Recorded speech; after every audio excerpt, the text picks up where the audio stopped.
អូខេអញ្ចឹងឥឡូវនេះយើងសិក្សាបន្តពីរបៀបក្នុងការប្រើប្រាស់ email ទៀតអញ្ចឹងក្នុង file វីដេអូនេះខ្ញុំបង្ហាញពី Gmail មុនគេតោះនេះបាទចំណុច 4.1 របៀបក្នុងការបង្កើត email account នៅក្នុង Gmail បាទបង្កើត email account នៅក្នុង Gmail បាទអញ្ចឹងឧទាហរណ៍ដូចជា it.nida@gmail.com បាទនេះគឺជាអាស្រ័យនេះគឺជា email បាទឬ email address ឬ email account មួយទៀតខ្ញុំមាន email មួយទៀតគឺ testfree68@gmail.com តោះនេះបាទឧទាហរណ៍ថាខ្ញុំកំពុងដើរទៅផ្សារដើរជួបពូម៉ាក់ខ្ញុំអូពូម៉ាក់ហើយនៅណាឥឡូវ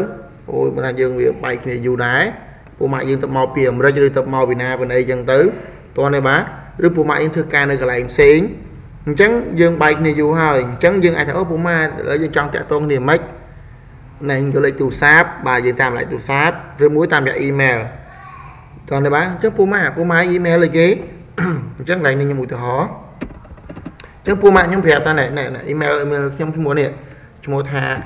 my dara លេខ77អញ្ចឹងឧទាហរណ៍ @yahoo.com បាទនេះគឺជា email ពូម៉ាក់ខ្ញុំគេប្រាប់ថាអូ my dara 777@yahoo.com នេះ email របស់ពូម៉ាក់ខ្ញុំបាទដល់ពេលអញ្ចឹងពូម៉ាក់ខ្ញុំសួរថាអូដា email ដែរឈ្មោះគេនេះ email ខ្ញុំបាទ it.nida@gmail.com សូមបញ្ជាក់ថាសុកវាមិនមែនមានស្រាប់ទេលុះត្រាតែយើងបង្កើតវាតនេះឡើយហ្នឹងបាទអញ្ចឹងជាធម្មតាប្រសិនបើយើងមិនទាន់បង្កើត email account ឬ email address នៅក្នុង Gmail ទេយើងក៏គ្មានឈ្មោះនេះដែរអញ្ចឹងឈ្មោះនេះគ្រាន់តែជាគោលបំណងដែលយើងចង់ដាក់សម្រាប់ប្រើប្រាស់តបខ្លួននៅ email account ឬ email address យើងនៅពេលដែលពូម៉ាក់យើងសួរយើងនៅពេលដែលអ្នកដទៃសួរយើងថាតើ email យើងឈ្មោះអីយើងប្រាប់ថានេះ email របស់ខ្ញុំឈ្មោះ it.nida@gmail.com យល់ទេបាទដូចខ្ញុំសួរពូម៉ាក់ខ្ញុំអញ្ចឹងពូម៉ាក់ដារ៉ាឈ្មោះគេ email ចឹងគេថា mydara732@gmail.com បាទនេះគឺជា email របស់ពូម៉ាក់ខ្ញុំតនេះកន្លែងហ្នឹងបាទអញ្ចឹងក្នុងវីដេអូនេះគឺខ្ញុំបង្ហាញពីរបៀបក្នុងការបង្កើត email account នៅក្នុង Gmail តនេះបាទអញ្ចឹងបើយើងន័យធៀបមួយទៀតថាអា email account នេះអាការបង្កើត email account នេះដូចជាលេខទូរស័ព្ទមួយអញ្ចឹងតនេះបាទដូចជាលេខទូរស័ព្ទមួយអញ្ចឹងហើយអាកម្មវិធី Gmail នេះវាដូចជាសបកទូរស័ព្ទមួយអញ្ចឹងបើយើងមានសបកទូរស័ព្ទហើយយើងមិនទាន់ទៅទិញ SIM ដាក់ចូលទេក៏យើងមិនទាន់ call បានដែរតនេះបាទអញ្ចឹងមានន័យថាប្រសិនបើយើងមិនទាន់ទៅបង្កើត email account នេះទេក៏យើងអត់មាន email account ណាដើម្បីផ្ញើទៅគេផ្ញើមកឲ្យយើងដែរតនេះកន្លែងហ្នឹងបាទហើយក្នុងយើងម្នាក់ជាទូទៅបើយើងនិយាយថាបើការប្រើប្រាស់ទូរស័ព្ទក្នុងយើងម្នាក់យើងអាចប្រើ SIM 1 SIM 2 SIM 3ក៏បានដែរអញ្ចឹងក្នុងយើងម្នាក់ក៏យើងអាចប្រើប្រាស់ email 2 3 4ក៏បានដែរប៉ុន្តែជាទូទៅគឺច្រើនតែ email វាមិនមែនដូចលេខទូរស័ព្ទទេតោះបាទ email ច្រើនថាគេប្រើតែមួយភាគច្រើនណាអាស្រ័យលុះត្រាថាគាត់នឹងវាមកញឹកការងារឬគាត់មាន system របស់គាត់ផ្ទាល់ខ្លួនគាត់អាចប្រើ email 2 email របស់ក្រុមហ៊ុនមួយឬក៏ email ផ្ទាល់ខ្លួនមួយតនេះអាហ្នឹងបាទប៉ុន្តែអ្វីយើងកំពុងនិយាយនេះខ្ញុំនឹងបង្ហាញពីការបង្កើត email ផ្ទាល់ខ្លួនយល់ទេបាទហើយការបង្កើត email ផ្ទាល់ខ្លួននេះគឺស្ថិតនៅក្នុង Gmail ព្រោះ Gmail ទី1វាលឿនទី2វាអាចផ្ទុកចំនួនសារបានច្រើនទី3វាមាន function ច្រើនទី4វា free space store ធំទៀតតនេះហើយនឹងបាទអញ្ចឹងជាទូទៅគេពេញនិយមក្នុងការបង្កើត email account តាមរយៈ Gmail តោះអូខេតោះអញ្ចឹងឥឡូវនេះយើងចាប់ផ្ដើមធ្វើការបង្កើត email account នៅក្នុង Gmail បាទអញ្ចឹងខ្ញុំចម្រាំបើក browser មកខ្ញុំបើក website ឬមួយខ្ញុំបិទចោលទាំងអស់សាកថ្មីបាទកុំឲ្យអ្នកទាំងអស់នេះច្រឡំបាទខ្ញុំបិទចោលតែម្ដងមកខ្ញុំបើក browser ថាថ្មីគឺបើកមួយណាក៏បានដែរឲ្យតែ browser អញ្ចឹងកន្លែងខ្ញុំវាយអក្សរ gmail.com បាទឬវាយ www.gmail.com ក៏បានដែរអញ្ចឹង gmail.com វិញគឺជាអាសយដ្ឋានរបស់វាតោះនេះបាទខ្ញុំអាច note ឡើងបន្តិចទៅដើម្បីងាយស្រួលមើលបាទនេះបាទវាមិញគឺ www.gmail.com បាទនេះគឺជាអាសយដ្ឋានរបស់ Gmail អញ្ចឹងយើងទៅចូលទៅកាន់ website វាសិនបាទអញ្ចឹងយើងចូលទៅកាន់ website gmail.com បាទខ្ញុំសុំបិទម្ដងទៀតមើលច្បាស់បាទឡើយនេះណាខ្ញុំបើកមកកន្លែងនេះខ្ញុំវាយអក្សរ www.g បាទ mail.com អញ្ចឹងដល់ពេលខ្ញុំ enter មកត្រង់ចំណុចខាងលើ address នេះវានឹងដូរទៅព័ត៌មានផ្សេង តនេះបាទអូខេអញ្ចឹងកន្លែងណាក៏ដាក់ Google ហើយក៏ដាក់ Gmail បាទ Gmail គឺជាប្រព័ន្ធ system មួយក្រោមការគ្រប់គ្រងរបស់ Google តនៅនឹងបាទអូខេកន្លែងនេះគេថា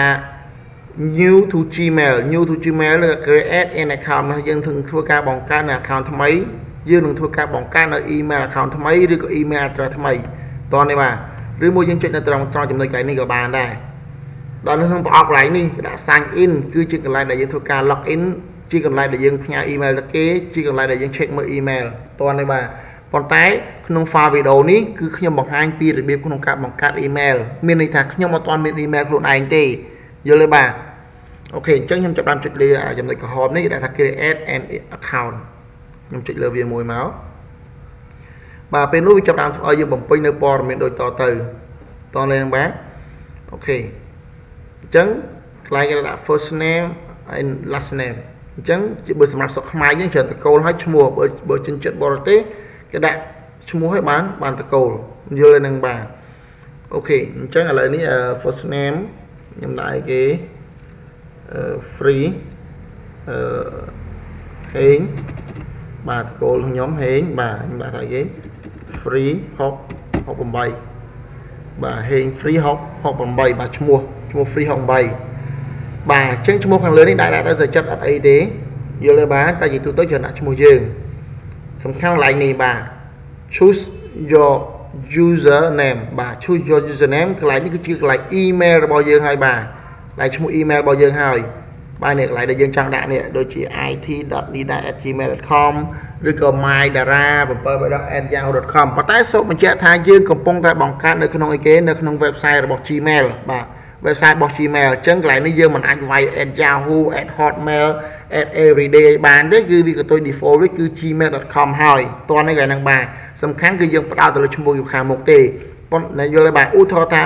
Nida it.nida បើសិនឈ្មោះគេបង្កើតហើយក៏យើងមិនអាចបង្កើតជាន់គេបានដែរយល់ទេបាទអញ្ចឹងខ្ញុំបន្តទៅមុខទៀតអញ្ចឹងកន្លែងនេះខ្ញុំដាក់ email ខ្ញុំដាក់ឲ្យគេមិញខ្ញុំដាក់អញ្ចឹងមកទៅហេង free 68បាទអញ្ចឹងអានេះឈ្មោះខាងលើអត់បញ្ហាទេអានេះ email អូខេឥឡូវកុំឲ្យច្រឡំខ្ញុំដាក់ជាវិញទៅi free 68បាទណាបាទ i free ឬ68ឬក៏ info យើងក៏បានដែរ info free 68បាទខ្ញុំស្រាញ់ឈ្មោះហ្នឹង info free 68ដែលជាកតុយរបស់វា @gmail.com តែម្ដងអញ្ចឹងយើងមិនចាំបាច់វា add ទេតោះនេះដល់ពេលកន្លែងនេះវាទាមទារឲ្យយើងដាក់ password នៃ email របស់យើងយល់ទេបាទហើយ password នេះយើងដាក់យ៉ាងតិចបំផុត8ខ្ទង់ឡើងទៅហើយ password នេះហាមប្រាប់អ្នកដទៃបើសិនយើងប្រាប់អ្នកដទៃគេអាចយក email របស់យើងយក account របស់យើងទៅប្រើប្រាស់ដើម្បីផ្ញើទៅអ្នកដទៃយល់ទេបាទឈ្មោះខាងលើនេះយើងអាចប្រាប់គេបានប៉ុន្តែលេខសម្ងាត់មិនអាចប្រាប់គេបានទេអូខេឥឡូវខ្ញុំដាក់ password បាទយើងដាក់ password អីក៏បានដែរអូខេអញ្ចឹងអាខាងលើដាក់មិនខាងក្រោមដាក់អញ្ចឹងដែរតោះណាបាទបន្តមកទៀតនៅត្រង់កន្លែងbirthday នេះខែឆ្នាំកំណើតរបស់យើង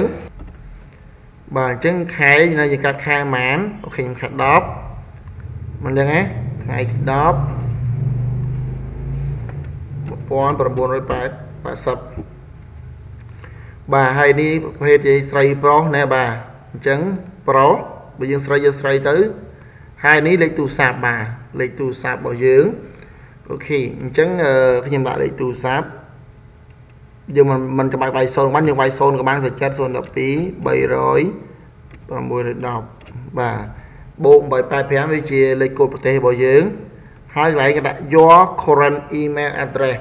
ញ្ចឹងយក current email address ហ្នឹងមិនឲ្យយើងដាក់ email មួយទៀតដើម្បីជួយដើម្បី support ជាមួយនឹង email account របស់យើងហ្នឹងតែបើយើងអត់ដឹងទេត្រូវអត់យកហ្នឹងយើងអាចដាក់ email របស់មិត្តភ័ក្តិយើងក៏បានដែរបើសិនជាយើងមាន email ណាមួយតខ្លួនមួយទៀត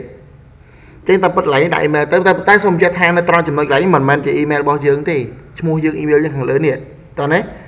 បាទអញ្ចឹងកន្លែងនេះខ្ញុំដាក់គេខ្ញុំដាក់ថាda_2d@yahoo.com ទៅសូមបញ្ជាក់ថាកន្លែងនេះមិនមែនជា email ដែលយើងសម្រាប់ប្រើប្រាស់ទេ យក current email តែថាតើយើងមាន email ណាផ្សេងមួយទៀតដើម្បីជួយសម្របសម្រួលជាមួយ email ខាងលើនេះអត់យល់ទេបាទមានថានៅពេលដែល email ខាងលើមានបញ្ហា email នេះនឹងទទួលខុសត្រូវបាទអូខេអញ្ចឹងបើសិនយើងអត់ទេយើងចេះដៃក៏បានវាយ add យើងក៏បានសុខចិត្តបន្តមកទៀតនៅត្រង់កន្លែងសំខាន់មានថាឈ្មោះនេះឈ្មោះលើអក្សរញ៉ៃដែលយើងមើលមិនសូវឃើញនេះយើងយកមកវាយក្នុងប្រអប់កន្លែងនេះតោះនេះបាទប៉ុន្តែបើអក្សរយើងមើលអត់ច្បាស់ទេយើងចុចសញ្ញា refresh នេះចុចសញ្ញានេះទៅវានឹងចាប់ដើមដូររូបខាងលើតោះនេះបាទហើយបើដូររូបយើងមើលថាតើពាក្យនឹងប្រតិត្រឹមយើងអាចវាយបានអត់ដល់បើអត់ទេចុចលើទៀតណាបាទអូខេអញ្ចឹងកន្លែងនេះអាចវាយបានហើយមើលយើងអញ្ចឹងកន្លែងនេះវាយអក្សរ S O U T E D E R ដក clear cache ណាបាទយើងវាយតាមរបស់វានឹងមកខបាទហើយកន្លែងនេះគេដាក់ allocation Cambodia កម្ពុជាតោះនេះបាទក្រោយមកទៀតយើងយក next step អានេះយើងគេ I agree to Google term service បាទយើងធីកនេះមួយក៏បានដែរធីកបានស្រីចិត្តអូខេនេះទី next step បាទបន្តមកទៀតកន្លែងនេះគេដាក់គេ welcome អញ្ចឹងស្វាគមន៍យើងហើយតោះនេះបាទហើយកន្លែងនេះ your new email address is info368@gmail.com thank you for creating account យល់ទេបាទអញ្ចឹង email យើងនេះឈ្មោះ email យើងតោះណាកាត់កន្លែងនឹងទុកបាទពេលយើងបង្កើតហើយយើងយកកត់ចូលសៀវភៅទុកមួយហើយនឹងលេខសម្ងាត់កត់ចូលសៀវភៅសិន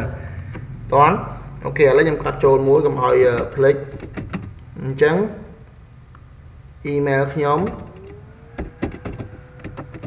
គឺ info free 68បាទ @gmail.com ហើយ password របស់ខ្ញុំ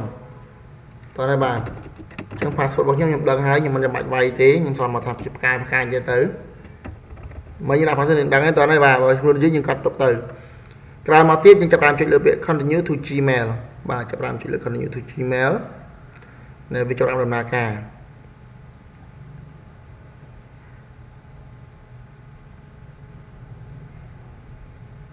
អូខេ getting start អានេះវាមានព័ត៌មានមួយចំនួនដែលគេប្រាប់យើងចឹងចុចលើ getting start មកជាធម្មតានៅពេលដែលយើងបង្កើត email ហើយភ្លាមយើងនឹងបានសារ3មានថាលិខិតសារ3ដែលគេផ្ញើមកយើងចុចទៅលើ inbox ឡើងនេះមកបាទមាន Gmail term ណាដែលជាព័ត៌មានដែល Gmail ប្រាប់មកយើងcònចុចលើវាមួយដើម្បីមើលព័ត៌មាននេះក៏បានដែរអត់បញ្ហាទេអូខេខ្ញុំ back សិនបាទអញ្ចឹងឥឡូវនេះរបៀបក្នុងការបង្កើត Gmail របស់យើងត្រូវបានចប់ហើយបាទអញ្ចឹងតិចទៀតខ្ញុំនឹង compare ពីរបៀបក្នុងការបង្កើត Yahoo បាទ Hotmail តោះនេះបាទអូខេអញ្ចឹងក្នុង file វីដេអូយើងនេះត្រូវបានផ្អាកតាមនឹងសិន